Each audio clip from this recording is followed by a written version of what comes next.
Orugallu greater నగరంలో అడుగుపెట్టిన municipal కొత్త కమిషనర్ కు అడుగడుగునా సమస్యలేనా? కార్పొరేటర్ల పదవీ కాలం ముగిసి 3 నెలలు గడవడం ఒకవైపు, కొద్ది రోజులు కమిషనర్ లేకపోవడం మరోవైపు పరిపాలన పూర్తిగా స్తంభించిందని గగ్గోలు పెడుతున్న గ్రేటర్ వరంగల్ నగరవాసుల ఆవేదన.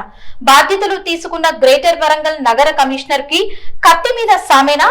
ఈ స్టోరీలో చూద్దాం. గ్రేటర్ వరంగల్ మహానగరం హైదరాబాద్ తర్వాత రెండో అతిపెద్ద నగరంగా విస్తరింపబడుతున్న నగరం. మొత్తం 66 డివిజన్లతో అల్లుకున్న ఈ మహానగరం ప్రస్తుతం అనేక సమస్యల వలయంలో కొట్టుమిట్టాడుతోంది.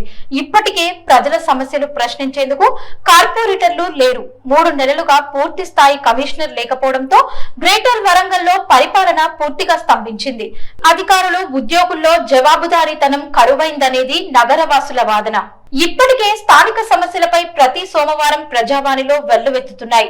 కుప్పలు కుప్పలుగా పేరుకుపోయిన దరఖాస్తులను క్లియర్ చేసే నాదుడే లేడని అర్జీదారులు వాపోతున్నారు. పదవిలో ఉన్నప్పుడు కందిరీగలుగా తిరిగిన కార్పొరేటర్లు, కార్యకర్తలు, నాయకులు కనీసం తమ కాలనీలో వైపు కూడా చూడలేకపోతున్నారని ఆవేదన వ్యక్తం చేస్తున్నారు.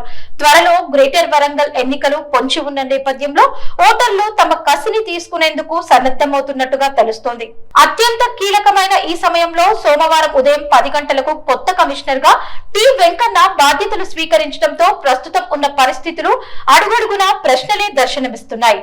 ప్రజల సమస్యలు ఒకవైపు ఉంటే అభివృద్ధి పనుల్లో నిర్లక్ష్యం మరోవైపు, తాగునీటి సమస్యలు, వీధి లైట్ల అంతరాయ పరిస్థితులు, ఇలా ఒక్కదానికి వెంట మరొకటి పరిస్థితులు ప్రశ్నార్థకంగా దర్శనమిస్తున్నాయి. నగర 66 డివిజన్లలో అభివృద్ధి పనులు నెమ్మదిగా సాగుతున్నాయి. కొత్తగా సుమారు 150 కోట్ల నిధులు మంజూరయ్యాయి. టెండర్లు, ఒప్పందాలు పూర్తయినా ఇంతవరకు పనులు ప్రారంభించడం లేదు. పాత బిల్లులు చెల్లిస్తేనే కొత్త పనులు చేస్తామని గుత్తేదారులు తెగేసి చెబుతున్నారు. అభివృద్ధి పనులు చేపట్టాలని రాజకీయ ఒత్తిళ్లు ఎక్కువయ్యాయి.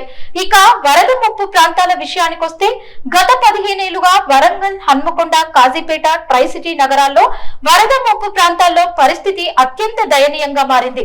వర్షాకాలం వచ్చిందంటే చాలు ముంపు, వరదలు ముంచెత్తి వరద బాధితుల పాలిట శాపంగా మారుతున్నాయి. వరదల వల్ల కూరుకుపోయిన చెత్తతో పాటు గృహ అవసరాలకు వాడిన వ్యర్థాలు తొలగించడంలో పారిశుద్ధ కార్మికులు పూర్తిగా విఫలమవుతున్నారనేది మరొక వాదన. అంతకుముందు కేటీఆర్ గత ఏడాది సీఎం రేవంత్ రెడ్డి పర్యటించిన వరద ముప్పు ప్రాంతాల తీరు మారలేదు. వరద నీటి కాలువల నిర్మాణ పనులు పూర్తి కాలేదు. నాలాల పూడికతీత సరిగా జరగలేదనేది నగర వాసుల విజ్ఞప్తి. భారీ వర్షాలు పడితే సుమారు 60 నుంచి 70 కాలనీలు ముంపునకు గురయ్యే అవకాశాలున్నాయి. రోజుల తరబడి సొంత ఇండ్లను వదిలేసి పునరావాస కేంద్రాల్లో తలదాచుకునే పరిస్థితి ఏర్పడేది. ప్రస్తుతం వచ్చిన కమిషనర్ తోనైనా ఈ సమస్యలు తీరుతాయని నగరవాసులు ఆశాభావం వ్యక్తం చేస్తున్నారు. ఇదిలా ఉంటే గ్రేటర్ వరంగల్లో మరో సమస్య వెంటాడుతోంది. అదే పౌర సేవలు ఆలస్యాలు. సిటిజన్ ఛార్జ్ అమలు కావడం లేదు. విభాగాల వారిగా పెండింగ్ దస్త్రాలపై సమీక్ష లేవు. పైసలిస్తేనే పనులవుతున్నాయని ప్రజలు వాపోతున్నారు.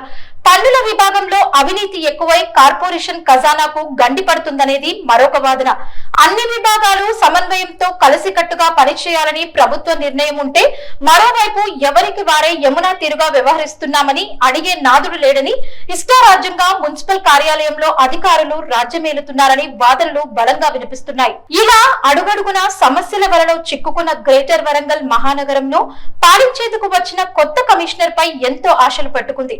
రాష్ట్ర ప్రభుత్వం మరి సామాన్య, పేద, ధనిక వర్గాల స్థితిగతులను, వారి పరిస్థితులను, వారి సమస్యలను తీర్చేందుకు కొత్త కమిషనర్ టి వెంకన్న ఎలాంటి ఆలోచనతో ముందుకు వెళ్తారు? దీనికి తోడు త్వరలో జరగబోయే గ్రేటర్ వరంగల్ ఎన్నికలకు ఎలాంటి ప్రణాళికలు రచిస్తారు అనేది వేచి చూడాల్సిందే మరి.